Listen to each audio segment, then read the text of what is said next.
Gracias.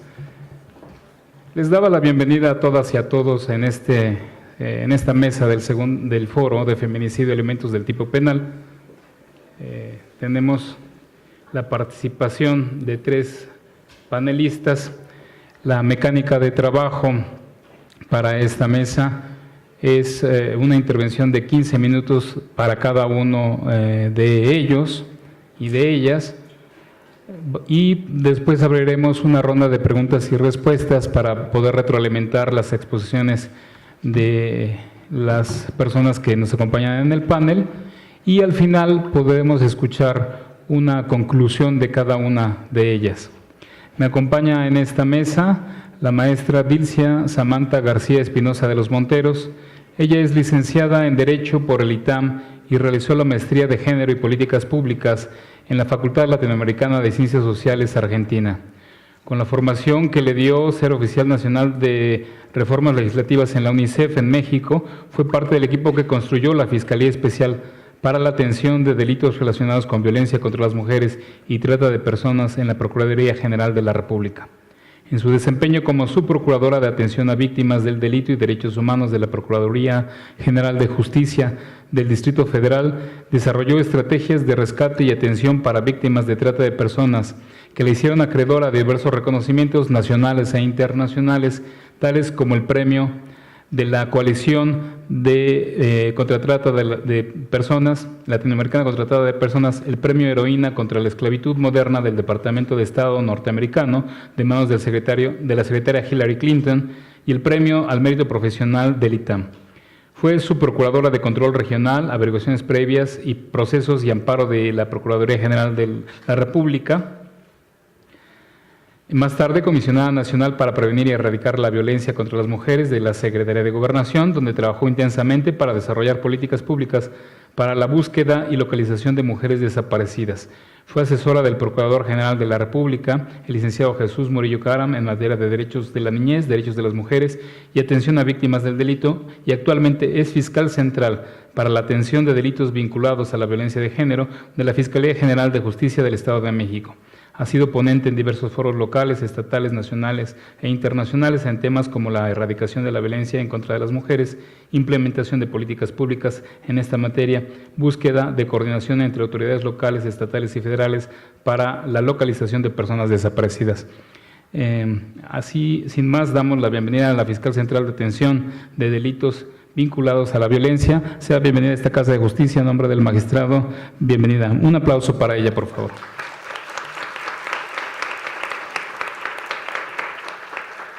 De igual forma, nos acompaña la comisaria Elena Sofía Abarca Ávila. Ella es química farmacobióloga. Desde 1992 se desempeñó como perito profesional en el Laboratorio de Genética Forense de la Procuraduría General de Justicia del Distrito Federal. Durante 10 años participó como instructor en el Instituto de Formación Profesional de dicha Procuraduría, impartiendo clases en diversos temas sobre genética forense a los aspirantes para policías judiciales y ministerios públicos y personal relacionado con la impartición de justicia. En septiembre del 2011 ingresa a la División Científica de la Policía Federal como subdirectora del Departamento de ADN, Mapas y Perfiles Genéticos en la Coordinación de Criminalística. En la actualidad funge como directora general de laboratorios en la Coordinación de Criminalística, División Científica, Policía Federal, en donde tiene bajo su cargo los laboratorios de Química y Toxicología Forense y Genética Forense. Comisaria Elisa Sofía, bienvenida a esta Casa de Justicia.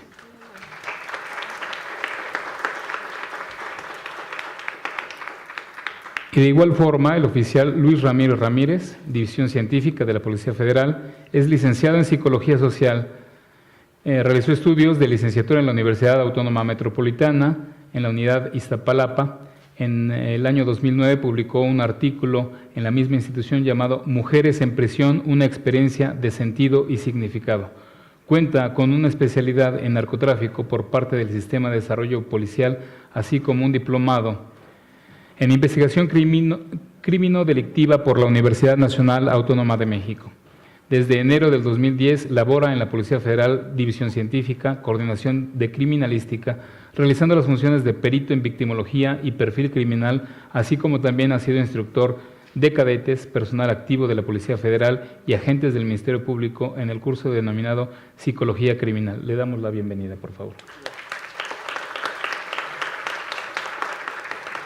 En ese sentido, como les comentaba, la dinámica de trabajo, se les dará el uso de la voz a nuestros panelistas, a nuestros ponentes, para que aborden cada uno de sus temas y nos señalen cuáles son los elementos antropológicos y sociológicos del delito de feminicidio. Tiene el uso de la voz el oficial Luis Ramírez Ramírez.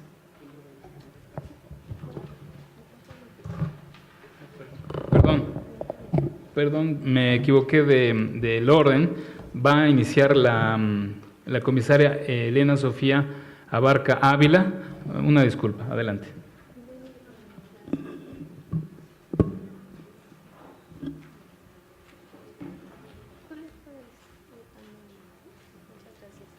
Pues antes que nada, muy buenas tardes a todos.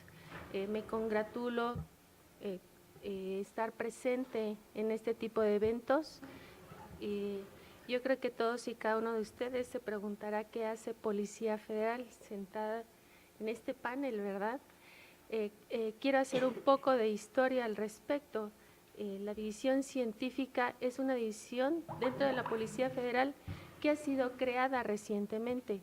En marzo del 2011, el entonces presidente Calderón inauguró la división científica, la presentó formalmente. ¿Qué significa esto? Gracias. ¿Qué significa esto? Bueno, significa que la división científica cuenta con diferentes áreas. Una de las áreas con que cuenta es justamente la coordinación de criminalística. Y parte importantísima, porque el tema en este punto de feminicidios es el análisis forense que se realiza cuando se va al lugar de los hechos o al lugar del hallazgo, y lo mencionaban las panelistas anteriores. El hecho de que se analice de manera científica un indicio ayuda muchísimo a ministerios públicos, a jueces, a fiscales, a poder tener una idea de qué es lo que ha sucedido. Bien, entonces el área de criminalística tiene tres direcciones generales, una de las cuales su servidora es la directora. La otra dirección general es la Dirección General de Especialidades, en donde está el área de dactiloscopía, voz, balística, el área de la Dirección General de Campo, en donde efectivamente están los criminalistas de campo, que son las personas que van al lugar de los hechos o del hallazgo y se dedican a evaluar y ver qué indicio, como bien lo dijo una de las panelistas, qué indicio va a ser útil para que nosotros lo podamos procesar dentro del laboratorio con los que cuenta la división científica. Entonces, no se extrañen, todos aquí somos y pertenecemos a la sociedad y tenemos dentro de la Policía Federal laboratorios especializados que se dedican a ver el levantamiento de indicios, ya lo dije, en el lugar de los hechos y del hallazgo, y cuentan con las personas capacitadas en áreas específicas. Bien, entonces, bueno, iniciamos nuestra presentación. Realmente son conceptos que se han manejado desde el inicio, desde que se presentó y se dio inauguración a este hermosísimo evento. Ya son conceptos que todos ustedes, quiero pensar, los manejan. Será repetitivo el saber qué es la violencia contra las mujeres. Ustedes lo pueden leer, lo tienen bien fundamentado y lo conocen perfectamente. ¿Me puedes dar la siguiente? Y bueno, el tema que nos ocupa, ¿verdad? El concepto de lo que es el feminicidio. En este caso me voy a atrever a leerlo. El feminicidio es considerado una violación grave a los derechos humanos de las mujeres, así como una de las manifestaciones más extremas de discriminación y violencia contra ellas.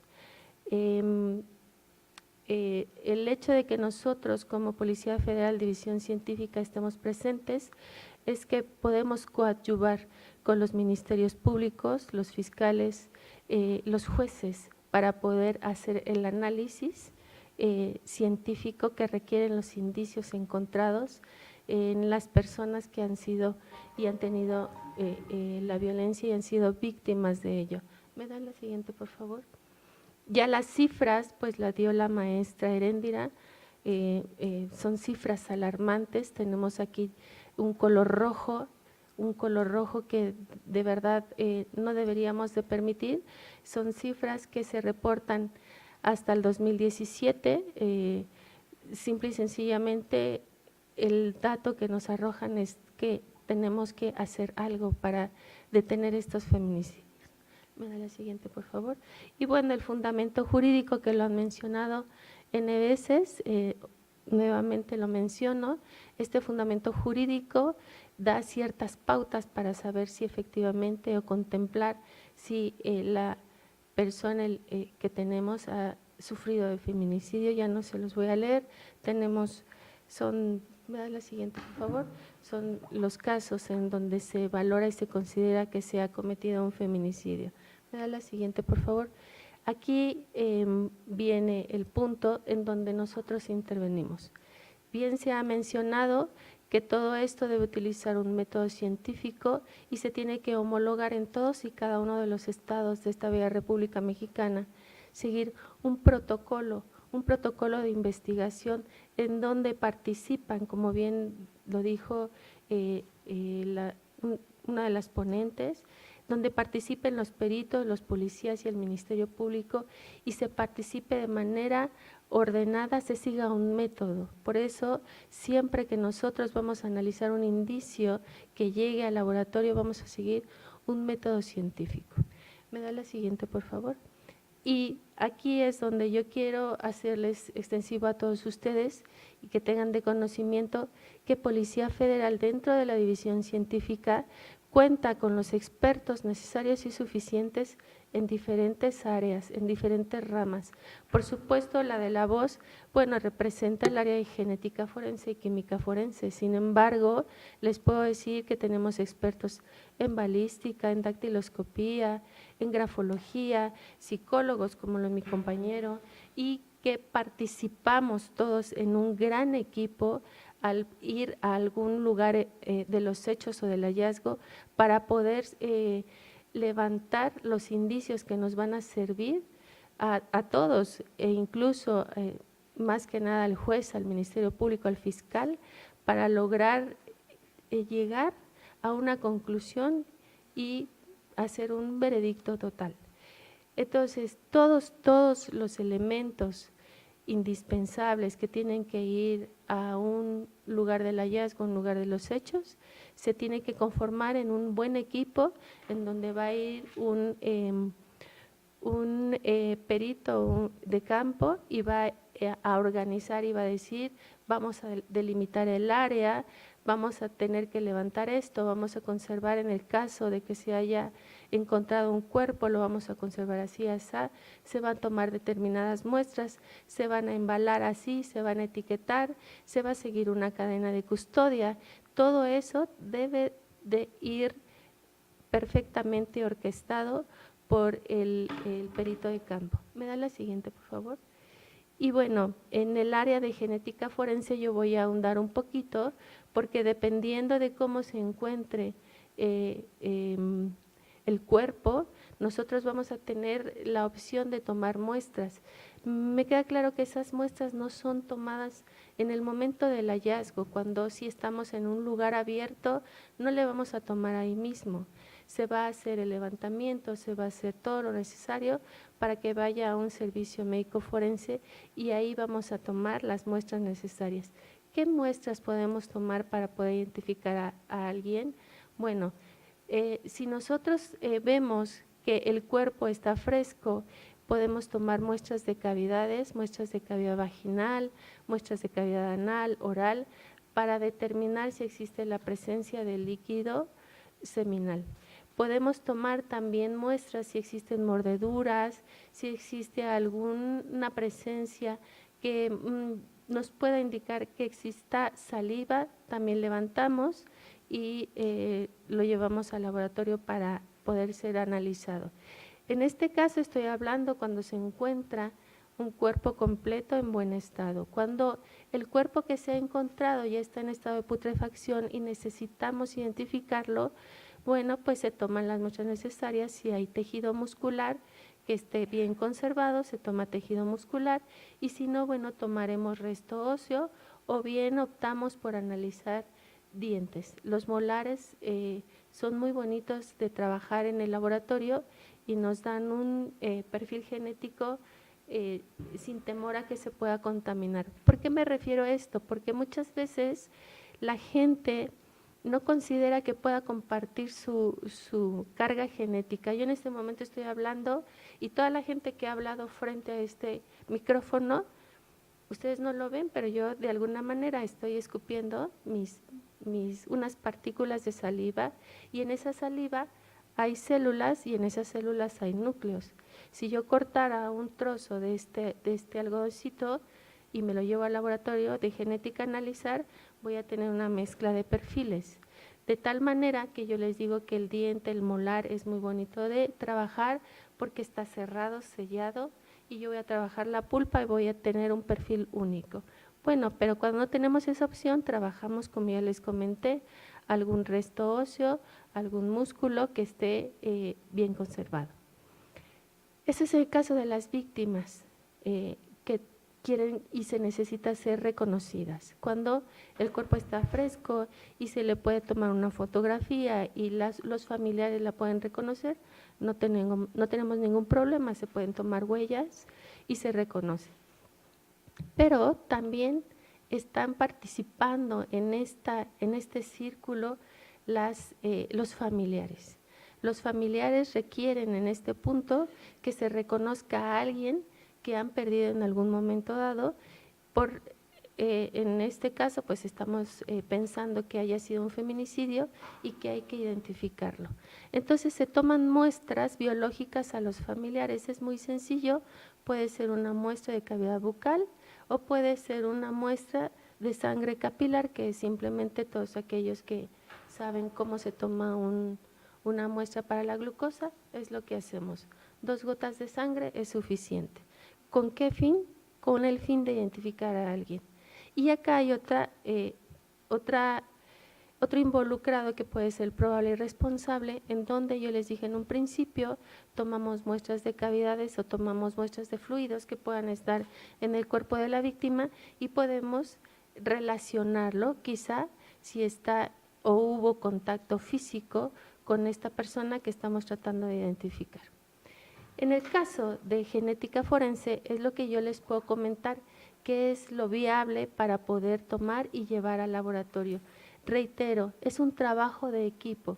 En el caso de la división científica se forman lo que nosotros llamamos células, en donde siempre va una persona de genética, va un antropólogo, va el criminalista de campo. Cuando hay la presencia de los familiares, va un psicólogo para dar contención, y se hace todo ese trabajo para poder ayudar a identificar y ayudar a los familiares de las víctimas el poder superar el dolo que tienen de su pérdida cuando ya se ha comprobado.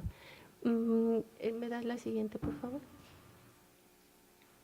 Yo les comentaba hace rato que, bueno, participan siempre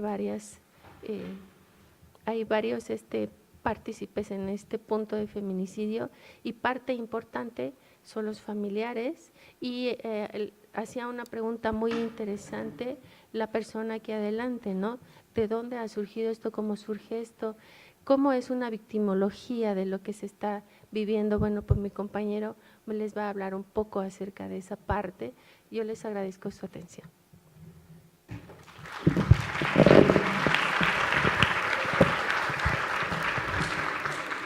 Muchas gracias a la maestra Elena Sofía. Pues ha dado una introducción en ese sentido a los elementos que son importantes para atender los delitos de violencia contra las mujeres, y datos importantes que obviamente realiza la institución a la que pertenece para identificar los perfiles genéticos de los agresores o incluso de las víctimas cuando éstas se desconocen, ¿no? La siguiente intervención será de nuestro oficial Luis Ramírez Ramírez. Él es perito en victimología, perfil criminal y pertenece a la Coordinación de Criminalística de la División Científica de la Policía Federal. Tiene el uso de la palabra. Muchas gracias. Bien, antes que nada, gracias por la invitación. Me toca hablarles de dos temas importantes para lo que es la investigación forense en este tema de feminicidio. Son dos temas muy profundos. Realmente voy a tratar de ser un poquito general y hablar de la importancia de cada uno de estos. ¿Qué es el perfil criminal?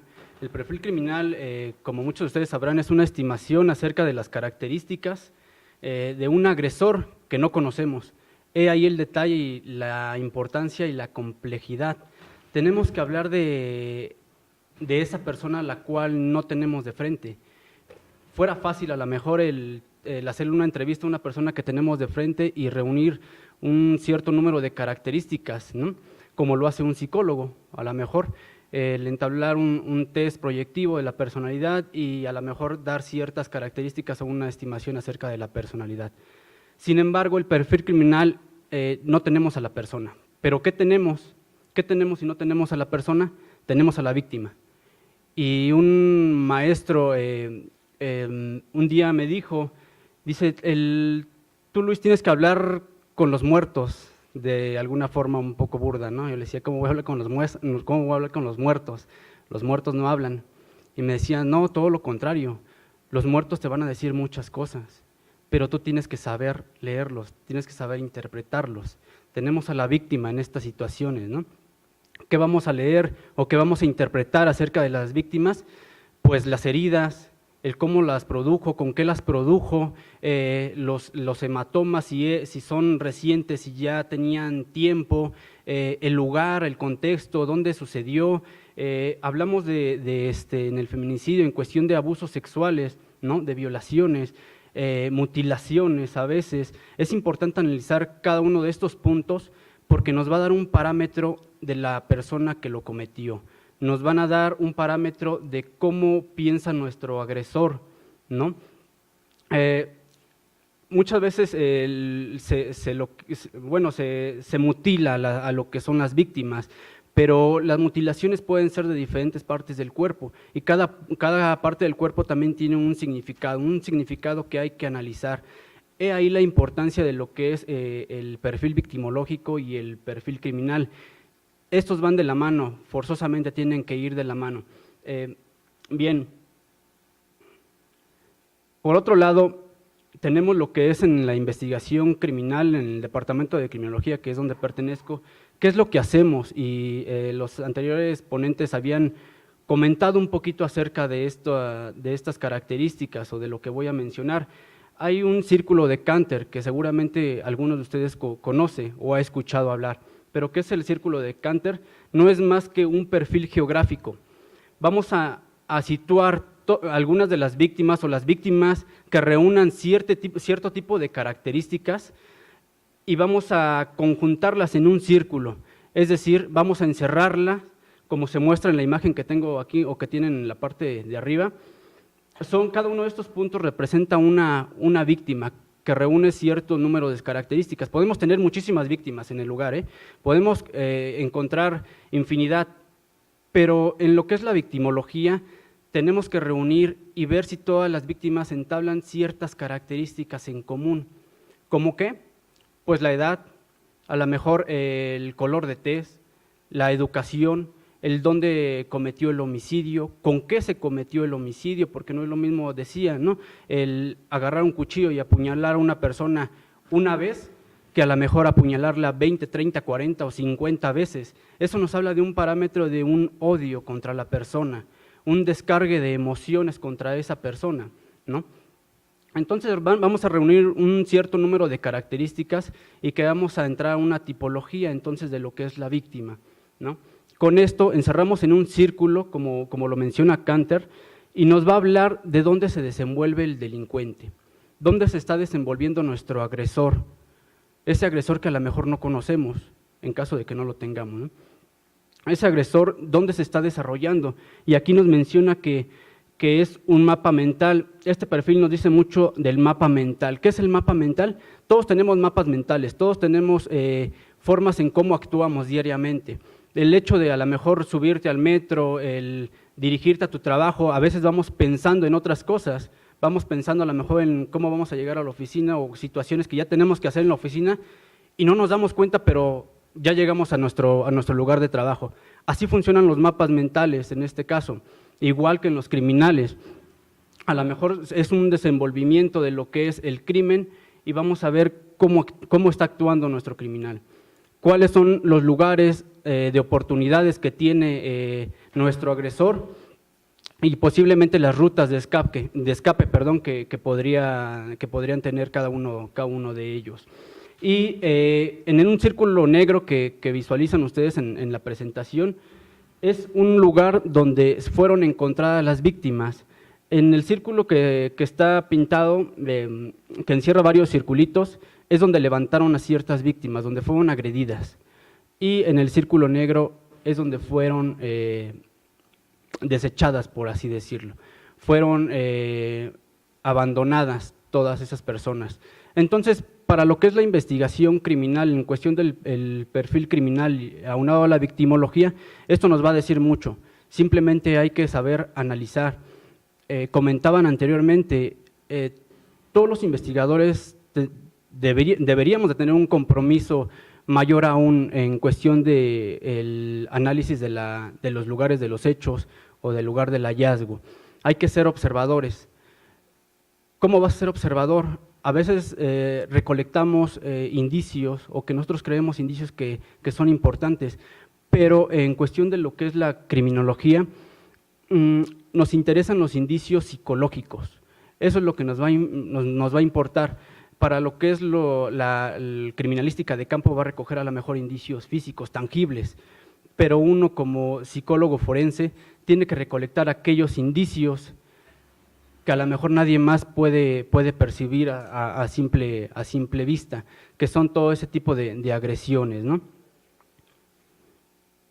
Y bueno, para esto es importante, por lo anterior, acudir al lugar de la investigación, al lugar del hallazgo, al lugar donde se encontró la víctima. ¿Por qué? Porque nos va a dar un contexto de dónde se desarrolló el crimen, cuál es la situación social en ese lugar. Y por supuesto, recabar las entrevistas va de la mano. En ocasiones me ha tocado en la experiencia a veces el entrevistar a víctimas, por así decirlo, que no son víctimas realmente, que son víctimas simuladoras. Entonces, para nosotros como analistas en lo que es la investigación forense, hay que saber interpretar lo que nos dicen, hay que saber a lo mejor en qué momento llora la víctima, en qué momento esboza una sonrisa, en qué momento se le corta la voz, porque eso nos va a dar parámetros para analizar y darle pautas a lo que es el agente del Ministerio Público, que es con quien nosotros trabajamos, el decirle, ¿sabes qué? Algo me está brincando en esta situación, no sé cómo lo veas tú, pero hay algo que no me cuadra. Entonces, son cosas que también hay que tener muy, muy, muy en cuenta. Y bueno, aunado a esto también, por lo anterior, son el estudio sociocultural y el estudio antropológico, ¿no? ¿Para qué nos va a servir? Comentaban hace rato, ¿de dónde surge el feminicidio? ¿En qué momento se volvió una problemática social? ¿En qué momento se volvió un fenómeno social que hasta ahorita nos tiene, pues en este foro, precisamente en este foro de interés? Viene de la familia, viene de la sociedad, viene de las costumbres, viene de la casa, de la escuela. Es decir, el estudio sociocultural precisamente se va a unar a investigar ese tipo de fenómenos, ¿no? Decían que no es lo mismo el feminicidio, a lo mejor en la parte del norte del país que en la parte sur, ¿no? Y ciertamente coincido. A veces los materiales son distintos con los que matan a las personas, ¿no? Puede ser con armas de fuego o puede ser con un cuchillo o simplemente con la fuerza física, ¿no? Y ¿A mí qué me importa que sea con un cuchillo, a lo mejor con la fuerza física o con un lazo que encontró en ese momento? Pues que a lo mejor estoy buscando a un delincuente organizado o desorganizado, ¿no? Que es donde se subdividen los organizados y los desorganizados. Los organizados pues son los que premeditan aquella situación con alevosía y ventaja, ¿no? Yo ya tengo en mente a lo mejor asesinar a una persona, pero a lo mejor si encontramos el homicidio con un lazo, ¿no? O un objeto que se pudo encontrar en el momento, simplemente fue oportuno. Sin embargo, no hay que olvidar que hay antecedentes en este delito, ¿no? Normalmente hay antecedentes en cuestión de evolución de lo que es la violencia de género, que puede empezar como un perfil del agresor en recomendaciones, ¿no? Oye, no uses ese vestido, está muy corto, ¿no? Yo te lo digo para que te cuides, no porque tengas celos, simplemente porque la gente es mala, ¿no? Y posiblemente va aumentando hasta llegar hasta las prohibiciones, ¿no? No quiero que uses ese vestido, o si no, no sales de la casa, no vas a trabajar, ¿no? Entonces, poco a poco va evolucionando lo que es la violencia de género y lamentablemente hasta llegar hasta el homicidio, ¿no? Pero ciertamente hay alertas, forzosamente tiene que haber alertas, el chiste es saberlas identificar nosotros, ¿no? Y bueno, ¿en qué beneficiaría el contexto sociocultural, el estudio social? Pues precisamente es en tratar de prevenir y disminuir el delito, ¿no? Hacer un estudio social a fondo en el cual nos hable de ciertos parámetros o ciertos focos en los que hay que reforzar nosotros también como servidores públicos, y aún voy más allá en cuestiones familiares, ¿no? Que antes que servidores públicos también somos madres, somos padres, somos hijos, somos hijas, ¿no? Y bueno, esa es la importancia de lo que es el perfil criminal en cuestión de victimología. Yo les comentaba, son temas muy profundos. En cuestión de lo que es la victimología se deriva en ciertas tipologías, derivado de una entrevista de historia de vida de la víctima, de los familiares. En este caso a lo mejor no tenemos a lo que es la víctima directa, ¿no? Pero tenemos a la víctima secundaria, que es la familia, ¿no? Que ellos nos van a arrojar muchísima información para lo que es el análisis de la investigación y rendir un dictamen favorable para lo que es la investigación. Y bueno, pues con esto concluyo agradeciéndoles nuevamente.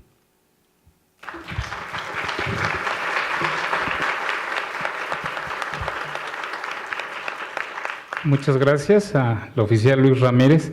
Yo quisiera agradecer a nuestros ponentes porque han sido escrupulosos en el tiempo, casi me invisibilizan a mí como moderador de la mesa.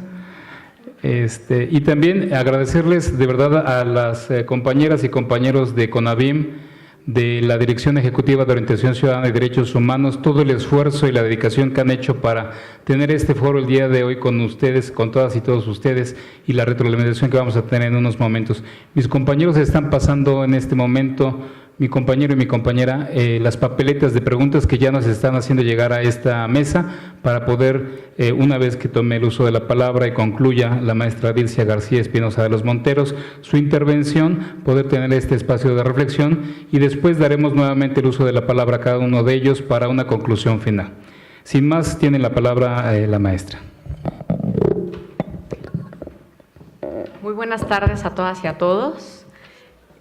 Para mí siempre es un honor, es un gran placer poder compartir momentos y poder compartir reflexiones con todas y todos ustedes en torno a este fenómeno universal que es la violencia feminicida.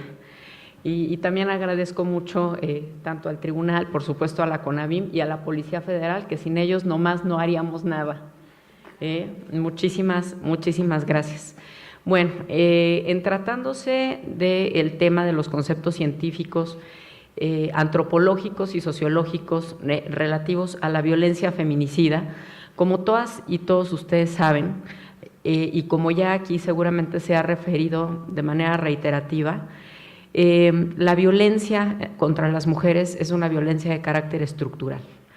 Esto, como todas y todos ustedes lo saben, quiere decir que En la mezcla del edificio social, parte del hormigón fue la connotación de la discriminación. Y esto se da a partir de un estudio justo socioantropológico de Marta Lamas, que tiene una hipótesis muy interesante al respecto, es que justamente cuando se va formando la humanidad en los albores de la construcción social, se va dando una definición del trabajo primaria a partir de la necesidad de la supervivencia humana. Es entonces cuando, en virtud de que las mujeres tenían una tasa brutal de mortalidad durante el embarazo y el parto, y de la misma manera las niñas y los niños era dificilísimo que pudieran rebasar, de entrada el nacimiento y posteriormente llegar a la primera infancia, tener más de 3 años de edad. Entonces se determina a partir de los grupos sociales que las mujeres se encuentran en espacios resguardados, en tanto que los hombres van a los espacios abiertos a buscar el sustento de estas pequeñas sociedades que se iban conformando, que en principio eran nómadas. Posteriormente, cuando va el avance de la sociedad y entonces se encuentra el dominio relativo de la naturaleza, la agricultura, la ganadería, la posibilidad de ir calculando, de ir pudiendo controlar lo que era la autosustentabilidad de una colectividad, entonces las sociedades se vuelven sedentarias. Y a partir de estas producciones iniciales referidas por Durkheim y por otros estudiantes de la sociología, constructores de la sociología, entonces una vez que las sociedades empiezan a lograr el autosustento suficiente, se da el excedente. El excedente finalmente se convierte en el dinero. ¿Sí? El dinero, como todas y todos ustedes lo saben, pues es un símbolo, no solamente es un poder de intercambio entre unos y otros, sino que además tiene toda una simbología relativa a la que con el dinero, con ese excedente se puede intercambiar, se puede obtener, se puede comprar.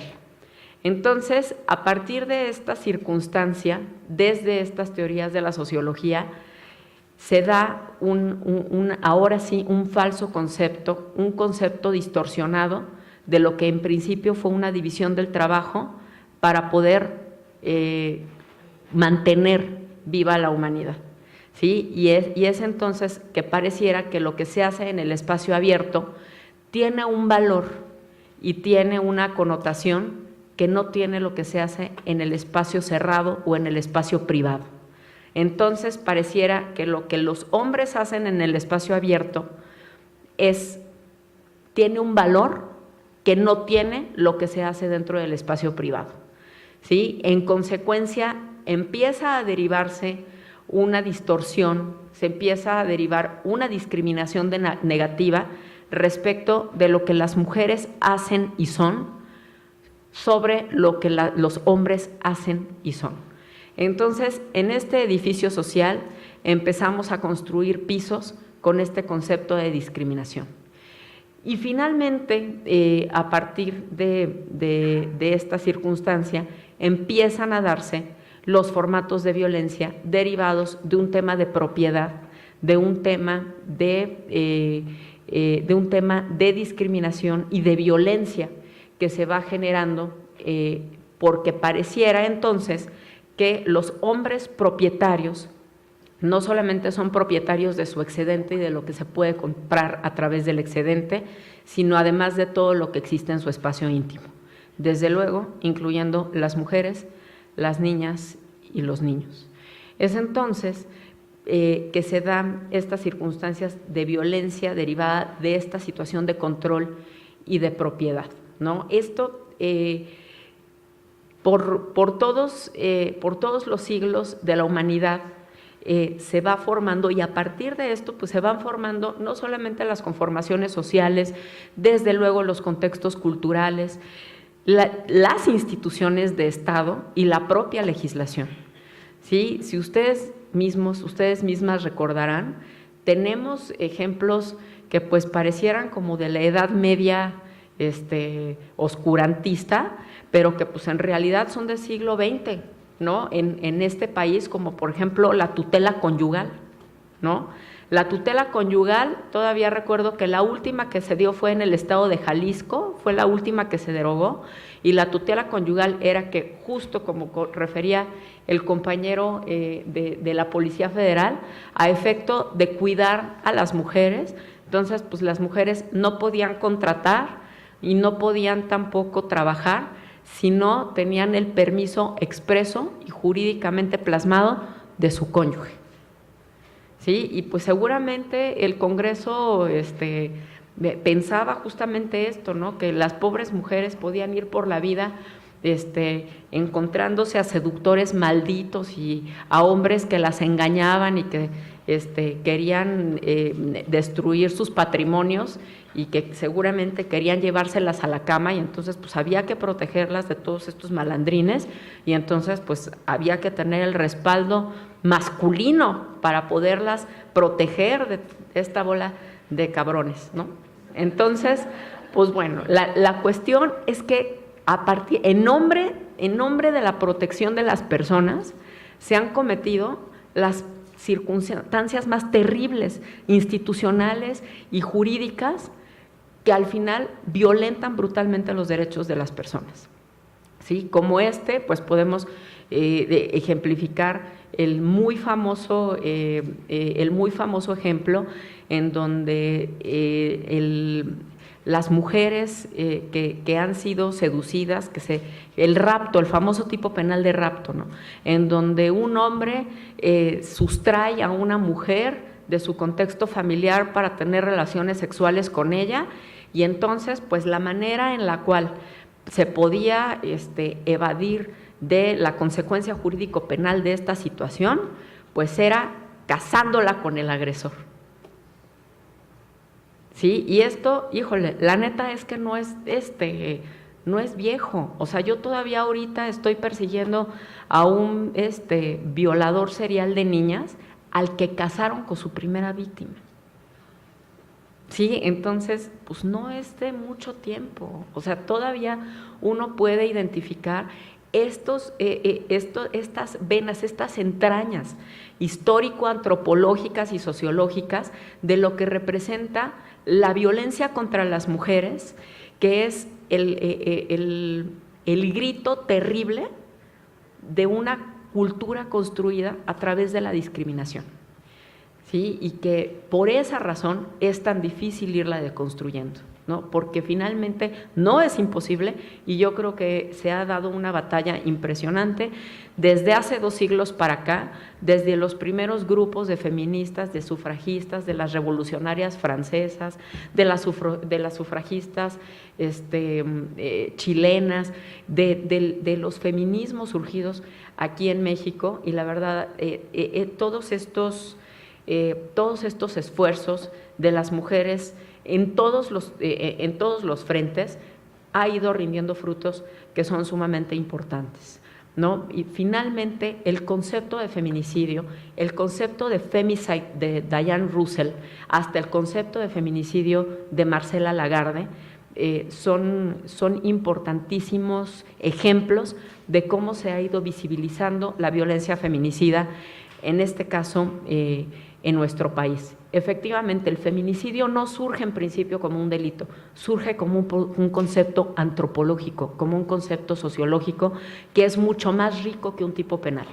¿Sí? Y un tipo penal que pueda ser debidamente construido no puede sustraerse a esta entraña socioantropológica que tiene que darle un sustento.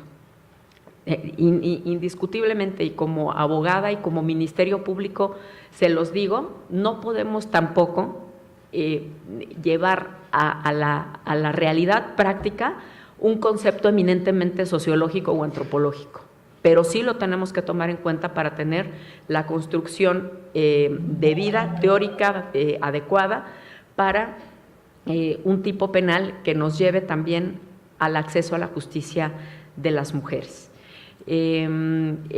Marcela Lagarde acuña el concepto de feminicidio no solamente por un movimiento luchador justamente de carácter social y de antropología, sino además político también, ¿sí? El hecho de intentar visibilizar esta historia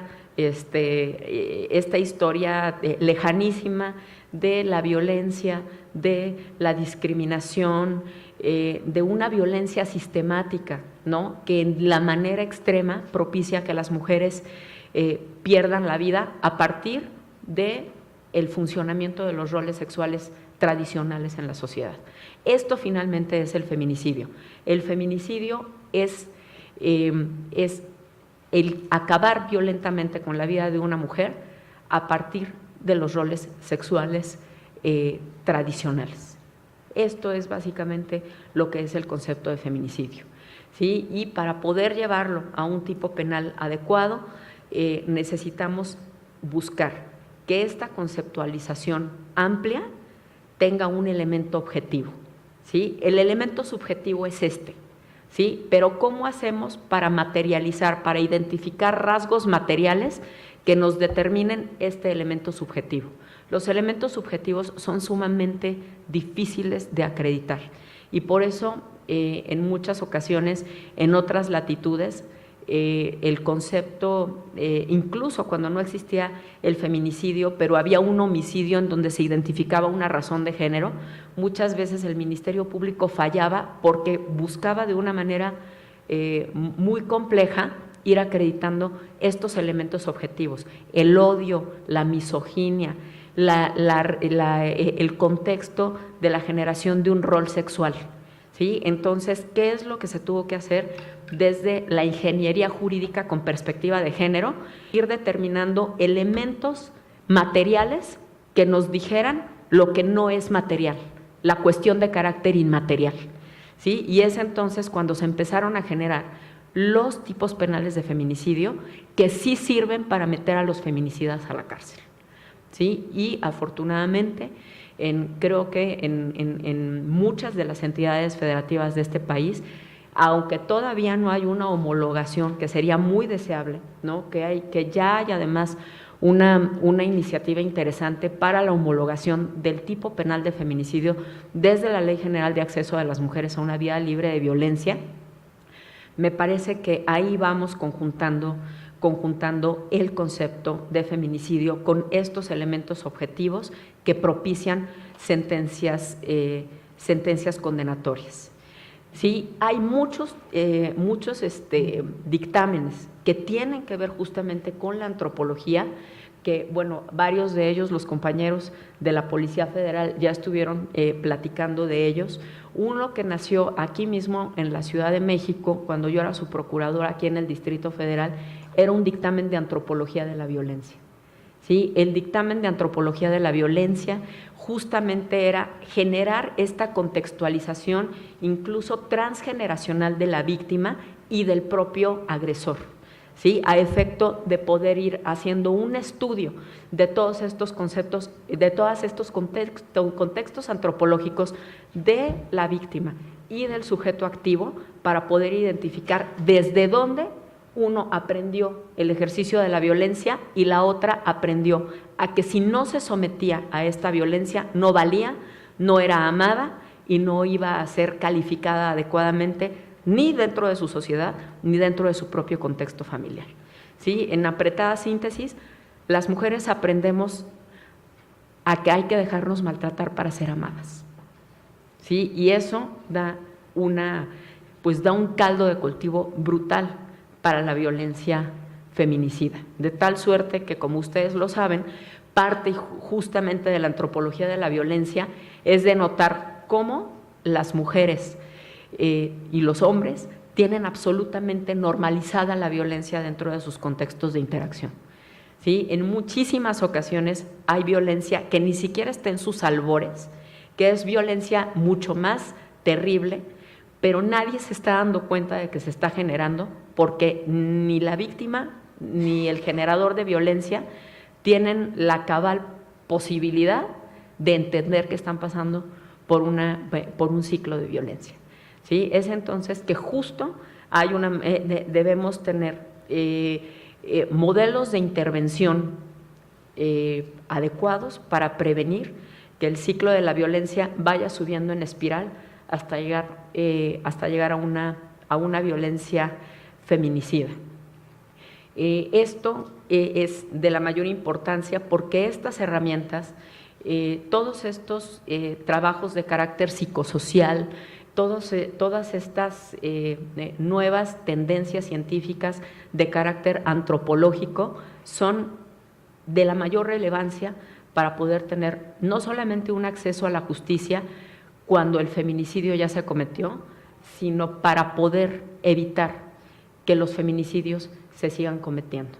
Muchas gracias a todas y todos.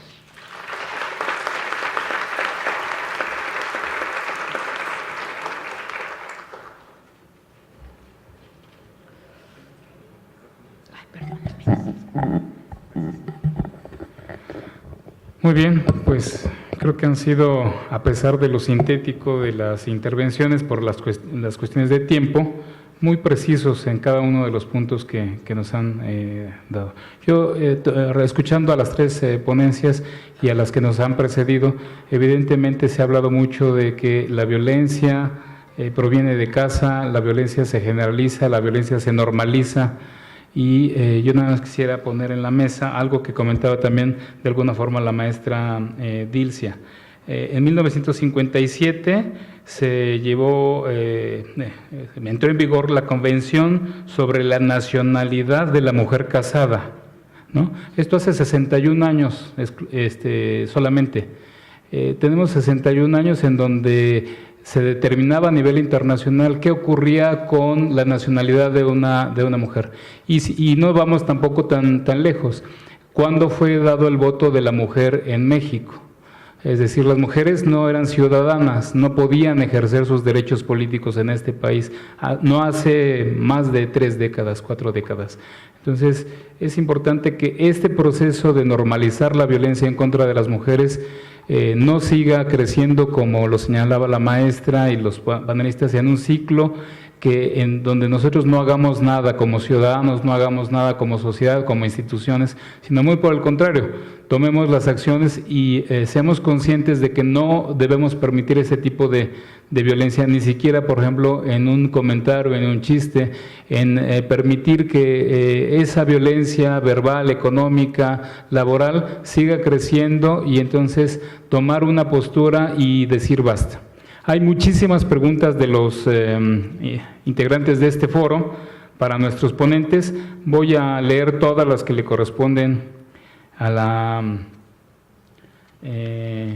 maestra Elena Sofía Abarca para que las pueda contestar. Cuando se encuentra un cuerpo en un determinado lugar, ¿quién es el responsable del dictamen para valorarlo dentro del proceso penal? La pregunta es si aparece forense o Policía Judicial Federal. Sí, si gusta, vamos contestando. Nosotros tenemos que recordar que nosotros somos coadyuvantes de los ministerios públicos, de los fiscales o de los jueces, de tal manera que no actuamos porque encontraron un cuerpo y ahí va Policía Federal. No, necesitamos que nos lo digan mediante un oficio de petición en donde nos indica el juez, el Ministerio Público, la participación que va a tener ya sea Policía Federal, ya sea PGR, ya sea la Fiscalía propia dentro del área. Entonces, ¿quién hace eso? Pues lo hace el fiscal, el juez o el Ministerio Público que tenga a su cargo esa investigación. Sí, adelante. Bueno, cuando se encuentra el cuerpo sin vida de una persona, el responsable del dictamen es un médico legista, ¿sí? Cada fiscalía o procuraduría tiene médicos y médicas legistas.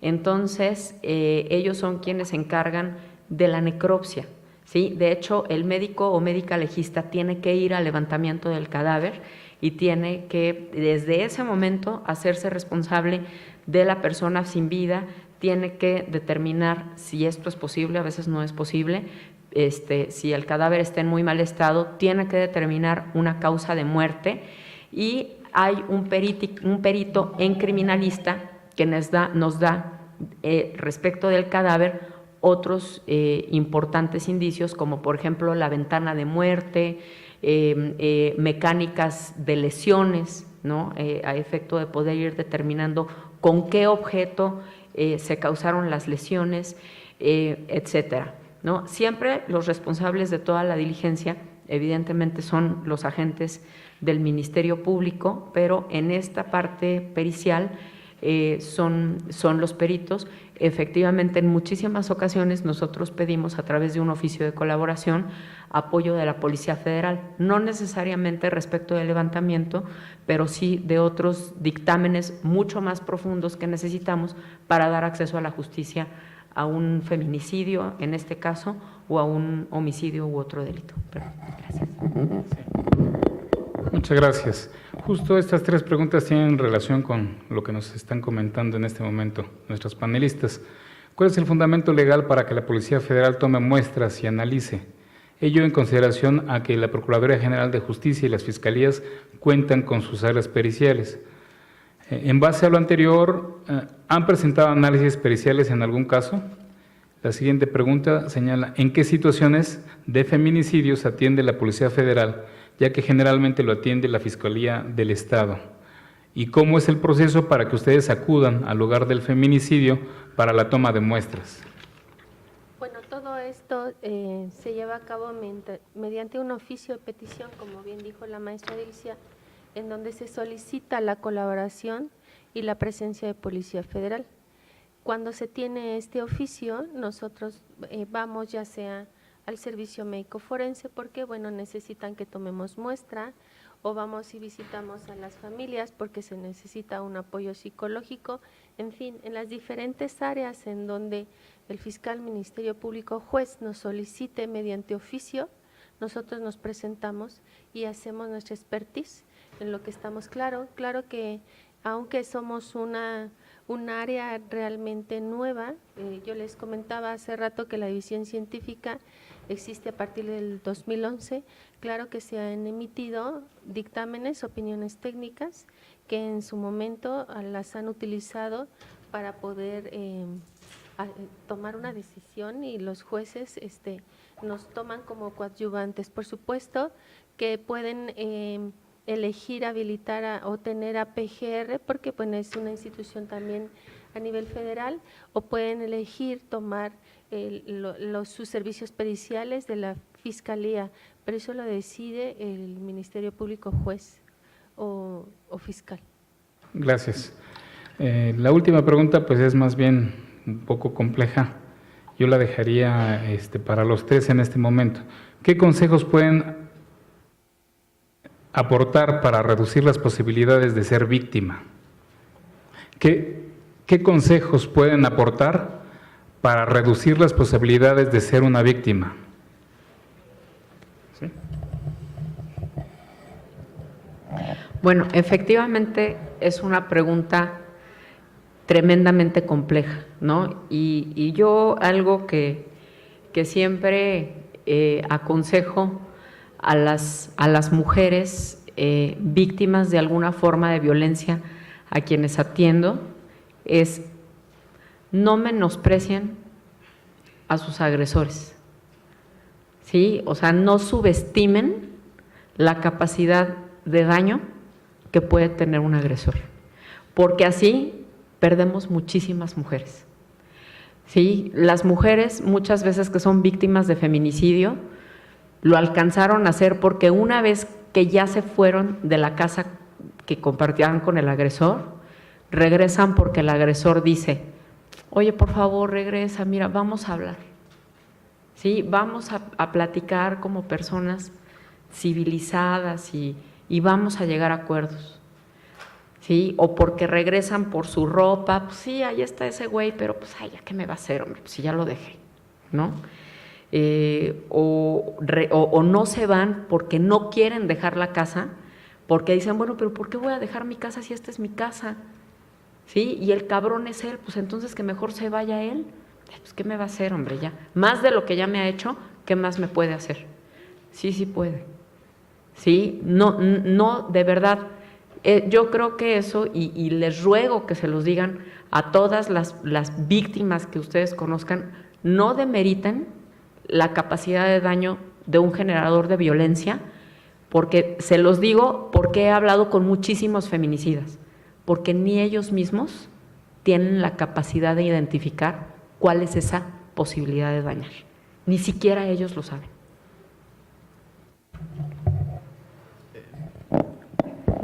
Muchas gracias. Las siguientes preguntas son para el psicólogo Luis Ramírez. Dice, ¿cómo aplica la perspectiva de género en la investigación criminal y cómo lo refleja en su dictamen?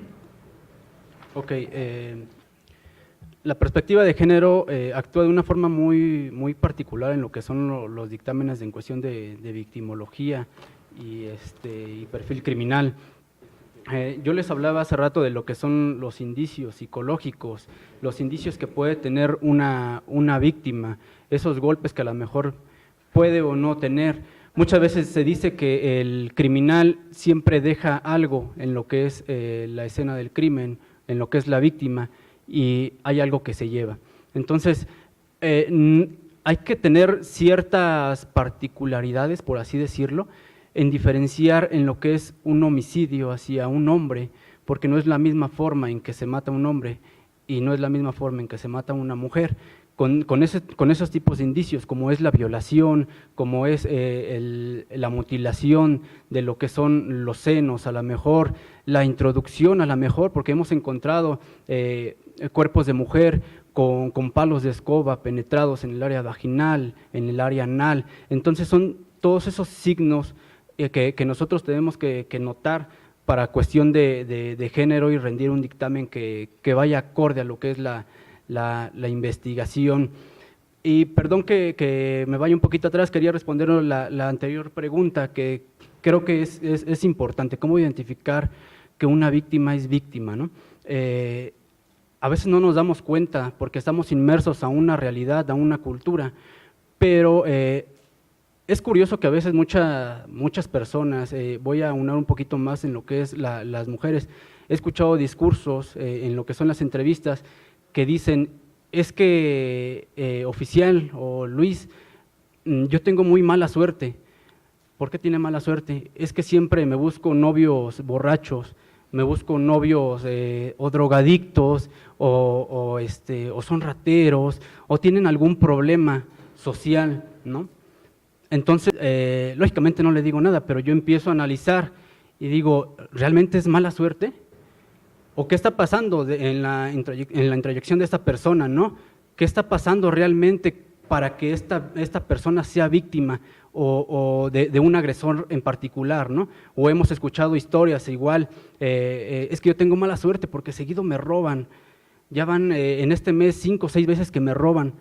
Realmente está la inseguridad, pero ¿qué estás haciendo tú como persona para atraer a ese agresor, a ese tipo de agresor en particular, ¿no? Entonces, no hay más que autoanalizar y sobre todo la familia, ¿no? La familia también muchas veces es la que se da cuenta de esas situaciones que a lo mejor para nosotros no son perceptibles y son llamadas de atención que hay que escuchar y hay que atender. Gracias. Hay algunas preguntas que están relacionadas, las voy a leer todas. Dice, ¿qué tan factible es que un perfilador criminal intervenga en el lugar de investigación en compañía de un criminalista de campo? ¿Es posible generar un perfil criminal para poder identificar quiénes pueden cometer el delito de feminicidio? Esas serían las dos preguntas relacionadas y después tenemos otras con otro tema similar. Sí, la importancia de que un perfilador criminal esté en el lugar de los hechos o en el lugar del hallazgo o en el lugar de la investigación, si bien es cierto, es importante. Yo había comentado que no tenemos muchas veces la visión de los indicios psicológicos que a lo mejor puede dejar aquel agresor, ¿no? Mis compañeros a lo mejor de campo pueden recolectar indicios que para ellos son importantes, ¿no? El cuchillo, el lazo, el lago hemático, ¿no? Son indicios que para ellos son importantes, pero para uno como investigador forense en cuestión de psicología, vamos a levantar esos indicios que a lo mejor ellos no van a levantar y van a dejar ahí. Simplemente son los golpes, el cómo la amarró, dónde la amarró, el contexto, dónde estuvo, dónde la mató, fue en la cocina, fue en el patio trasero de la casa, fue en la banqueta. Es decir, todas esas cosas a lo mejor ellos no las van a percibir. Para nosotros es importante. Para eso también vamos de la mano con lo que es el fotógrafo forense, ¿no? Nosotros a veces revisamos lo que son las carpetas de investigación y si bien es cierto nos dan elementos importantes para hacer un perfil, pero muchas veces no son los suficientes o no son los que a lo mejor a nosotros nos gustaría. Por eso es importante muchas veces sí estar en el lugar, ¿no? Gracias. Las siguientes preguntas señalan: en la división científica aplican lo que llaman autopsia psicológica de la víctima, si es necesario determinar la existencia previa de violencia psicológica. La necropsia psicológica sería una herramienta importante para llegarnos de la verdad histórica de los hechos, cuando se desconoce al agresor, o descartar si es feminicidio o suicidio.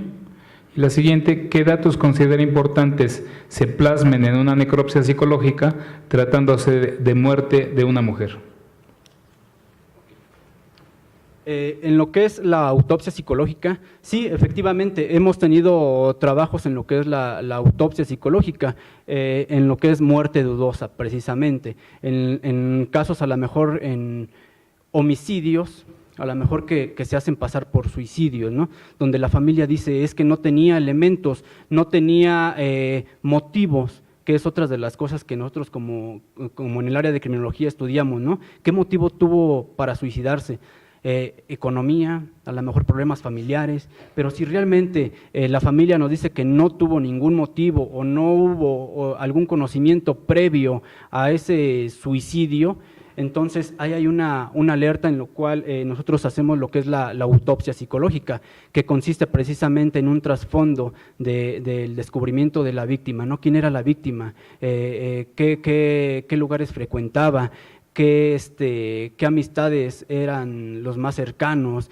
¿Qué problema pudo haber tenido? Es decir, nosotros vamos un poquito más a fondo y conocer quién fue la víctima para darle un parámetro si efectivamente hubo algún motivo para suicidarse o estamos viendo otro tipo de delito que es un homicidio. Aquí hay una última pregunta y dice: ¿por qué se sigue hablando de víctimas simuladas y no se han actualizado en victimología, hablar de personas que simulan ser víctimas y así poder realizar un mejor análisis de las mismas? Bueno, lo que yo les hablaba de lo que son víctimas simuladas precisamente porque hay un lenguaje en el cual no concuerda, y si bien Hilda Marchiori nos habla de las tipologías de víctima, ella maneja como un tipo de víctima lo que es la víctima simuladora, ¿no? Es aquella víctima que realmente por algún motivo está falseando a lo mejor la información. Hablamos de víctimas en cuestión de, por darles algún ejemplo, ¿no? He tenido un caso en el cual víctimas por trata de personas nos hablan y nos dicen, ¿sabe qué? Él o ella es víctima, ¿no? Entonces nosotros tenemos que aunar en eso, como comentaba anteriormente, ¿no? En los motivos. ¿Qué motivo tendrá para mentirme esa persona que es víctima o no es víctima? Y muchas veces nos vamos a problemas familiares, cuestiones de pareja, de divorcio, ¿no? El manipulaciones de lo que son los hijos, el decirle, ¿sabes qué? Yo a lo mejor físicamente no te puedo perjudicar, pero tú te vas a ir a la cárcel. ¿Por qué? Porque yo ya manipulé a mi hijo y a decirle que tiene que decir cierta información. Pero todo eso es con un análisis profundo en lo que es las entrevistas y revisión de la carpeta de investigación. A eso nos referimos. Muchas gracias. Las siguientes preguntas son para la maestra Dilcia. Y la primera de ellas señala: ¿considera que el homicidio en estado de emoción violenta atenta contra la perspectiva de género en casos de cónyuges o parejas? Pues por supuesto.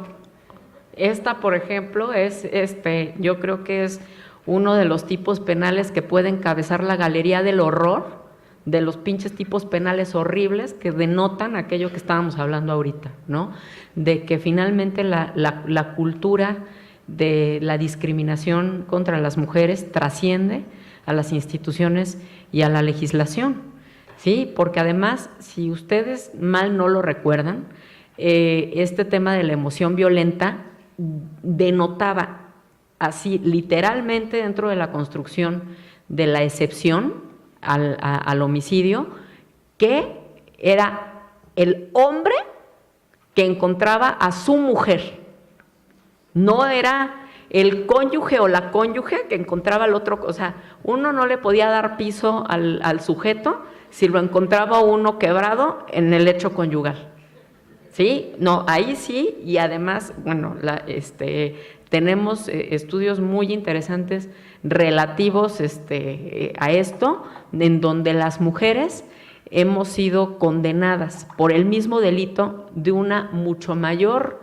manera mucho más recrudecida que los hombres por la comisión del mismo delito, ¿no? Entonces, esta pues es una alegoría pero importantísima.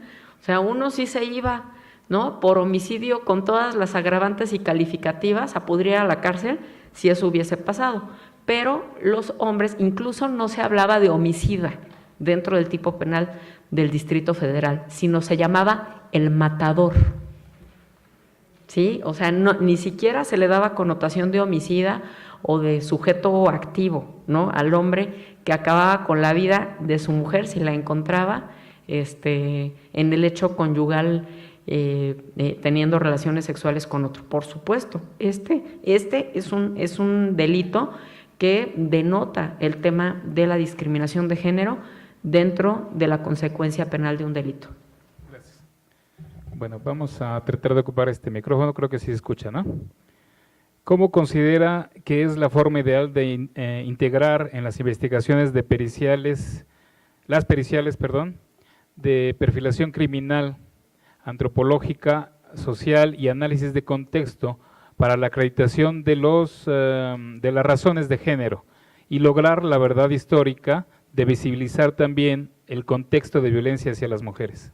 Bueno, en principio, dentro de las carpetas relacionadas con delitos de género, tenemos ya, al menos en la Fiscalía General de Justicia del Estado de México, peritos en antropología, en criminología, que justamente se dedican a esto, y sin duda pues el invaluable apoyo de la División Científica de la Policía Federal, que siempre nos apoya en estos dictámenes, en la generación de los perfiles de los agresores, en el tema justo de las necropsias psicológicas, o bien ahora que algunas organizaciones prefieren la tendencia de los estudios psicosociales, que la verdad son algo muy similar a la necropsia psicológica, pero más adentrado, más recargado que en la psicología, en el terreno de la sociología. También nos apoya mucho la Policía Federal. Esto es difícil que pueda ocuparse para la generación de una orden de aprehensión si ya tenemos como muy focalizado al agresor y ya tenemos las suficientes pruebas materiales recargadas en otros dictámenes para poder solicitarla. Pero es buenísimo para poder generar una vinculación a proceso o en sí para ya estar en juicio y lograr una sentencia condenatoria. Estos suelen ser dictámenes más profundos, que requieren más tiempo, ¿no? O sea, que requieren hablar tanto con los agresores y hablar con las víctimas en muchas ocasiones. Entonces, por eso se prefieren para la integración de la carpeta o incluso para la consecución del juicio, cuando se tiene como un momento de mayor tranquilidad, es decir, que ya el agresor está con la orden de aprehensión ejecutada. Respecto de la unidad de contexto, bueno, una de las bondades que tuvo la declaratoria de alerta de género en el Estado de México fue que se logró crear la unidad de análisis y contexto de esta Fiscalía Central. Y a lo que se dedica la unidad de contexto justamente es al estudio de las carpetas de investigación, tanto de feminicidio como de desaparición de mujeres y niñas, para lograr como dos productos importantes. Uno justamente es el ir buscando patrones criminógenos, ir buscando tendencias, ir buscando identidades entre la comisión de un delito y otro en una circunstancia de tiempo y lugar en específico para poder llegar a la raíz profunda del origen de la comisión de estos delitos. Y por otro lado, pues en virtud de que las analistas estudian profundamente cada una de las carpetas, entonces pueden tener productos fundamentados en un proceso científico-social para dar a la o el agente del Ministerio Público líneas de investigación para poder ir identificando elementos que fortalezcan o que desechen una teoría de caso, poder hacer como mapas de testigos para poder identificar qué testigo tal vez se nos quedó flojo en la investigación y entonces hay que sacar de ese testigo mayor información, etcétera, ¿no? Y siempre esto parte de la generación de líneas de tiempo y de otros productos que le ayudan tanto al Ministerio Público como a la Policía de Investigación, pues para poder llegar a obtener datos precisos pues para la judicialización. Por supuesto que se hace y la gente de la unidad de contexto está debidamente perfilada para poder tener tener estos estudios con perspectiva de género. Muchas gracias. Actualmente hay 242 razones de género en la norma penal. ¿Cree que una sola figura con un código único sería útil? ¿Como delito autónomo o como calificativa? No, o sea, el feminicidio tiene que ser un delito autónomo, ¿sí? Necesariamente tiene que ser un delito no solamente estudiado y tratado y desde luego condenado como bien lo dijeron los compañeros de la Policía Federal, como una muerte que se le propina a una mujer de una razón totalmente distinta a la que se le da a un hombre, ¿sí? Partiendo justamente de estos principios sociológicos y antropológicos que incluso definen diferentes tipos de feminicidio, ¿no? El feminicidio íntimo, que además es el más común, que es en donde se encuentra involucrado una pareja o una expareja de la víctima. El feminicidio sexual sistémico, que es en donde existe una situación de abuso sexual brutal e incluso de mutilaciones en las partes genitales, ¿no? Y desde luego este tema de la conducta sexual, que si uno observa la tendencia de los hombres, de los homicidios de hombres, muy difícilmente los hombres van a traer conducta sexual antes de morir. En cambio, las mujeres muy rara vez no la van a tener, ¿sí? Precisamente por este formato de la comisión del delito es importante que sea autónomo y desde luego que la homologación o la unificación o el contemplarlo en un código nacional, desde luego sería valiosísimo. Gracias. Estas dos preguntas están muy relacionadas con este tema, pero no quisiera abordarlas de forma separada. La subjetividad de víctima-victimario. ¿Perdón? La subjetividad de víctima-victimario enmarcada en la violencia simbólica puede ser sustento o objeto de construir elemento del tipo penal para una política pública de prevención del feminicidio. Por supuesto. Sí, el hecho de ir identificando justamente estas subjetividades para la prevención es valiosísimo para poder generar políticas públicas de prevención, en virtud de que las tenemos plenamente identificadas. Los roles sexuales, ¿sí? Los orígenes emocionales del odio, ¿no? De un agresor respecto de las mujeres por la relación que se tuvo con las mujeres de su familia desde su infancia, el aprendizaje que desgraciadamente los niños tienen cuando ven que sus papás agreden a sus mamás, la situación abandónica, etcétera. Cuando uno logra identificar todas estas cuestiones de carácter subjetivo y plasmarlas en las políticas de prevención, sin duda es un camino importantísimo que hay que seguir. Gracias.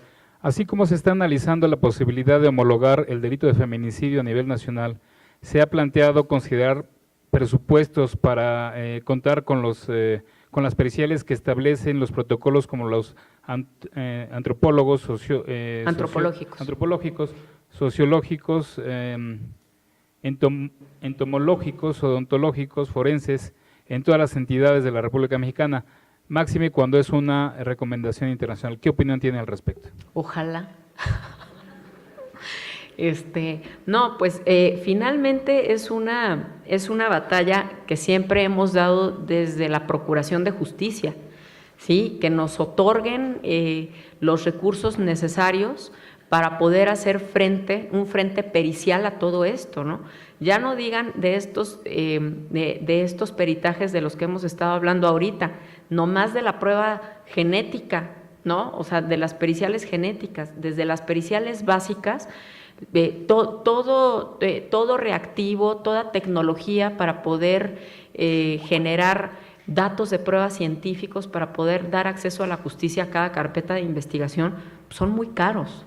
Entonces, indiscutiblemente a la Policía Federal, a PGR, a las fiscalías, se les tiene que otorgar no solamente ahí pinche presupuestillo ahí, ¿no? O sea, tiene que dar un presupuesto del tamaño del problema, ¿no? O sea, y no solamente estoy hablando del feminicidio, sino en sí de la situación de la delincuencia, de la persecución de los delitos en general.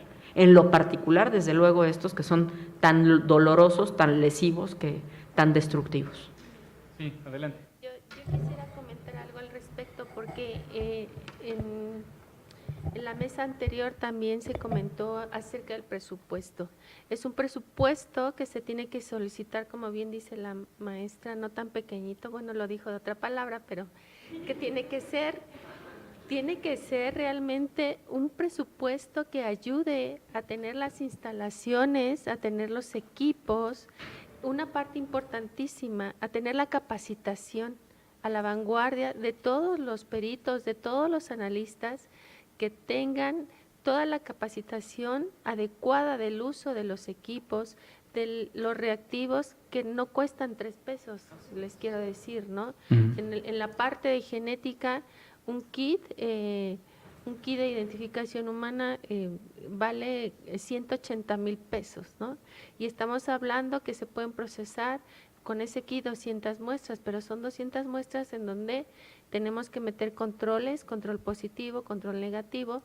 Si la muestra es muy bonita, podemos obtener el resultado bien, y si no, batallamos con las muestras, ¿no? Y tenemos que repetir. Entonces, sí, se tiene que considerar plenamente que se dé un presupuesto adecuado para poder hacer los estudios necesarios cuando se solicite.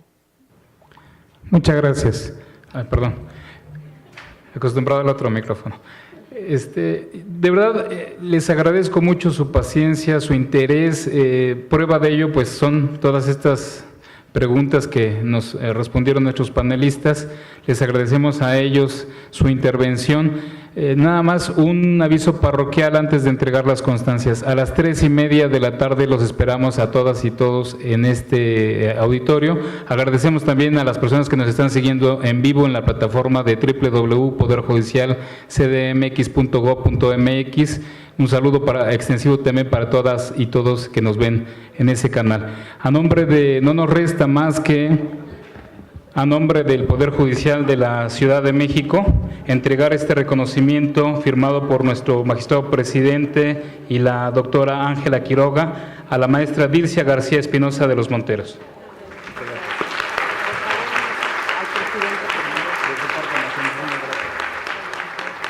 Y le entregamos también una dotación de material bibliográfico tanto de la CONAVIM como de este tribunal por su intervención en este foro.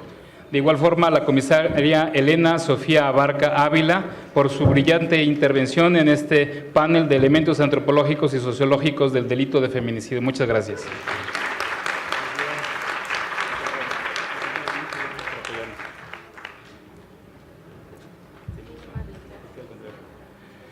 Y por último, al oficial Luis Ramírez Ramírez, en agradecimiento a su participación como ponente en este primer foro de feminicidio, elementos del tipo penal y análisis forense. Muchísimas gracias. Un aplauso.